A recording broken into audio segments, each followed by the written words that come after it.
Franklin Roosevelt visited South Carolina on numerous occasions as a candidate for president, and then also to make connections in the South politically with prominent figures such as Baruch, who owned about 16,000 acres just outside of Georgetown, South Carolina. This was a former rice plantation called Hobcaw Barony.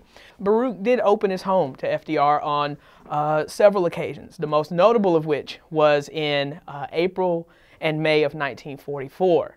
FDR was in very poor health, and so Baruch invited him to Hobcaw to kind of escape, to relax, to recuperate, and in many respects, I think he added a year onto FDR's life that he may not have had had he not visited Hobcaw. He fished pretty much every day he was at Hobcaw, whether from the pier or on the Waccamaw River.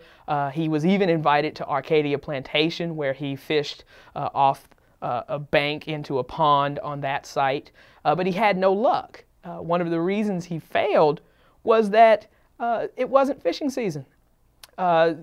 Most folks know, if you're a sportsman, in that area, April is not a good season to catch fish for a wide number of reasons. And so what Baruch did was he visited a local merchant by the name of Ralph Ford, who suggested that they go out into the Atlantic, about 15 miles outside of Winyah Bay, and he suggested that they fish in the Atlantic. So that's exactly what they did. On April 23rd, of 44, they sailed into the Atlantic, about 15 miles offshore.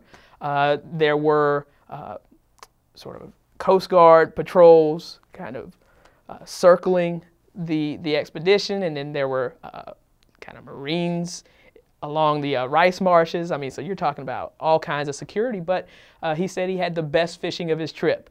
You know, he did conduct official business at Hobcaw, but for the most part, it was a leisure trip. He would fish, played cards, slept quite a bit, took a drive into Myrtle Beach, Pawleys Island, to look at various old plantations and garden sites. So, you know, it was really more about relaxation than it was business.